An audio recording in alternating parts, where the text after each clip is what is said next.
ഭക്തിസാന്ദ്രമായ അന്തരീക്ഷത്തിൽ ആയിരങ്ങളെ സാക്ഷിയാക്കി കൊട്ടിയൂർ പെരുമാൾ സന്നിധിയിൽ അഷ്ടമി ആരാധനയും ഇളനീരാട്ടവും നടന്നു. ഭണ്ഡാര അറയുടെ മുന്നിൽ ഉച്ചശീവേലിക്കു ശേഷമാണ് അഷ്ടമിപ്പാട്ട് എന്നറിയപ്പെടുന്ന അഷ്ടമി ആരാധന നടന്നത്. ഇളനീർക്കാവുകൾ ഇന്നലെ രാവിലെ ഉഷപൂജയ്ക്കു ശേഷം കൈക്കേളന്മാർ ചെത്തിയൊരുക്കി അഭിഷേകത്തിനായി മണിത്തറയിലെത്തിച്ചിരുന്നു.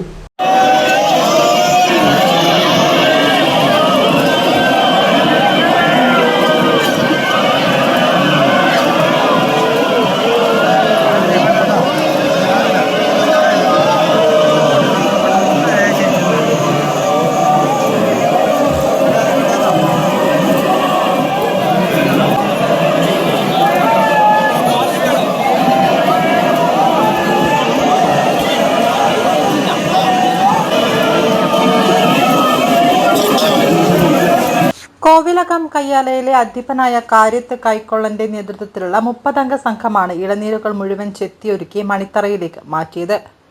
തിരുവഞ്ചിറയുടെ പരിപാലനം, നിവേദ്യ സാധനങ്ങൾ എത്തിച്ചു നൽകൽ തുടങ്ങിയവയും നിർവഹിക്കേണ്ടത് ഈ സംഘമാണ്. ഇളനീരാട്ടത്തിന് തൊട്ടുമുന്നേ മുത്തപ്പൻ വരവ്. പുറം കലയൻ സ്ഥാനികൻ മുഖത്തെഴുത്ത് നടത്തി ശരീരം മുഴുവൻ ചായം പൂശി കൊട്ടേരിക്കാവിൽ നിന്നും കുറിച്യ പടയാളികളുമായി എത്തി തിരുവഞ്ചിറയിൽ പ്രവേശിച്ച് മണിത്തറക്കടുത്ത മുഖമണ്ഡപത്തിലെത്തി ചപ്പാരം വാളുകളെ വണങ്ങി അരിയും കളപ്പവും പ്രസാദവുമായി മടങ്ങുന്ന ചടങ്ങാണിത്. ഇതേ സമയത്ത് തന്നെ കുറിച്യ പടയാളികൾ കൂലോം കയ്യാല ആക്രമിക്കുക എന്ന ചടങ്ങുമുണ്ട്. മുത്തപ്പൻ വരവിന് ശേഷമാണ് ഇളനീരാട്ടം. ചെത്തിയൊരുക്കിയ ഇളനീരുകൾ സമുദായി ഭട്ടതിരിപ്പാടിന്റെ നേതൃത്വത്തിൽ ഉഷകാമ്പ്രം നമ്പൂതിരിയാണ് സ്വയംഭൂവിൽ അഭിഷേകം ചെയ്തത്.